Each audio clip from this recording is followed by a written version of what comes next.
primeiramente, Hindenburg, eu queria perguntar como é que foi a sua infância, né?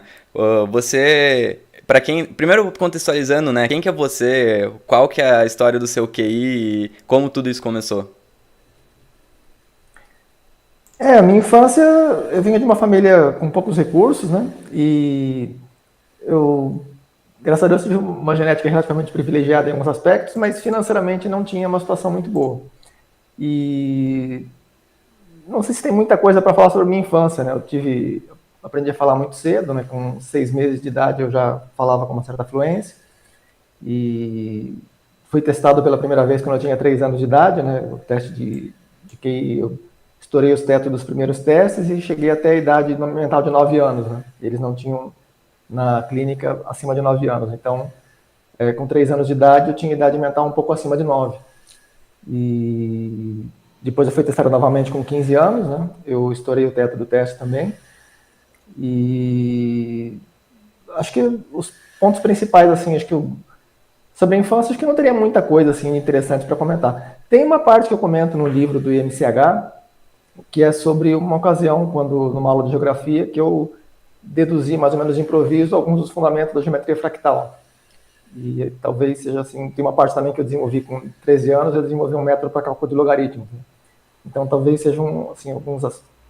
Tem diversos eventos assim curiosos ao longo da infância, em que o professor apresentava um problema que ele dava um prazo longo, assim, resolvendo no fim de semana, né? Às vezes eu resolvia em alguns minutos. Mas isso não é muito relacionado com inteligência propriamente, é muito mais.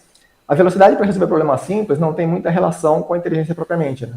Está muito mais relacionada com a profundidade de raciocínio, com soluções originais e eficientes para problemas complexos. Depende também do nível em que se está avaliando também. Né? Para a faixa de 70, 130 mais ou menos, a velocidade para resolver problemas simples pode ser apropriado como uma métrica para avaliação da inteligência. Acima de um certo ponto, acima de 150, 160, cada vez mais a criatividade e a profundidade de raciocínio vai se tornando mais importante. Então, assim, não seria um parâmetro muito apropriado, né, para avaliação. Então, não sei se tem muita coisa assim interessante na minha infância. Minha infância acho que foi uma infância relativamente normal, né? Não tive muita coisa assim diferente. Perfeito. E você domina realmente, eu vou deixar depois, eu não coloquei ainda, mas eu vou deixar a sua página lá do Sigma Test, eu acho que tem uma boa biografia sua lá, mas você domina áreas distintas, desde psicometria até xadrez. E como você consegue equilibrar o interesse em todas essas áreas e como você encontra tempo para realmente estudar e dominar essas amplas áreas?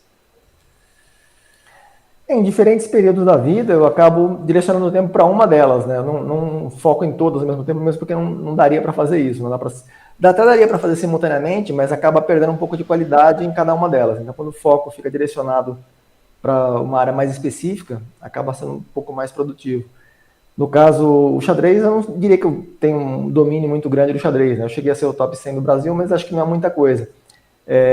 Cheguei mais no xadrez às cegas, né? Que eu fui recordista mundial, registrado no Guinness Book, em 98. O recorde foi estabelecido em 97.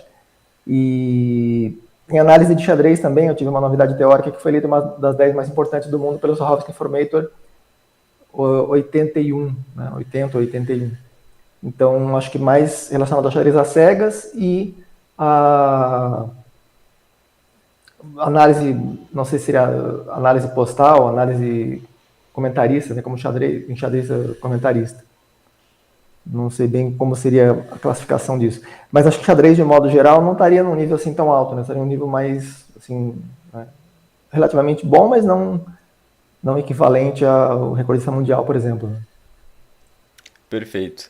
E dessas amplas áreas, né, que você explora e aborda, você tem alguma relação interessante ou importante que você consegue assimilar e extrair de diferentes áreas? O Hildeburg também tem um canal, para quem tiver interesse pode dar uma olhada depois, eu deixei aqui na descrição, que eu vi também você falando essa explicação sobre os investimentos, né, que a gente vai falar mais pra frente, sobre essa analogia que você fez até com sombra, né? Então, eu queria que você falasse se você reconhece alguma outra relação interessante que você tira de diferentes áreas que poucas pessoas costumam considerar. Eu acho que uma heurística que surge mais ou menos espontaneamente, dependendo do problema a ser resolvido, não é algo que eu tenho uma metodologia específica ou que eu planejo como fazer. Vai surgindo, né?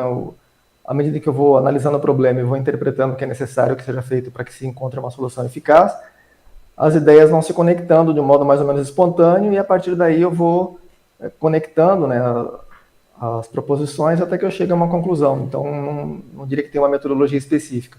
Embora, em alguns casos, eu muitas vezes repita procedimentos que eu usei em outras ocasiões. Então, muitas vezes tem um certo padrão, embora não seja intencional, né, mais ou menos um processo natural, mas que pode-se dizer que existe talvez um padrão por trás. E esse padrão talvez possa ser descrito e reproduzido de forma intencional, né? Isso, inclusive, a Tamara sugeriu que fizesse o Guia dos Apodídicos, que fosse feito com essa finalidade, de tentar descrever e, ao mesmo tempo, oferecer exemplos práticos de como são realizados esses processos, né, que ao longo de uma solução de um problema complexo e difícil, que chega a uma solução original e muitas vezes superior às tradicionais, que eu procurasse sintetizar e descrever detalhadamente, né, e os pontos fundamentais que levam àquelas soluções.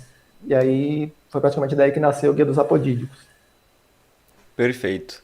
E o Sigma Test, que você também é fundador, né? Ele tem uma ampla aceitação em várias sociedades de alto QI que tem ao redor do mundo.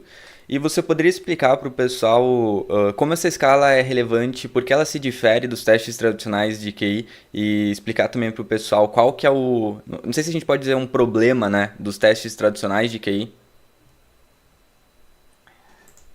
Acho que são 4 os pontos principais em que ela apresenta diferenças significativas em comparação a outros instrumentos de medida cognitiva. O principal, não sabia exatamente qual é o principal, mas os 4 principais seriam da variedade de conjunto, né? Vou explicar cada um deles.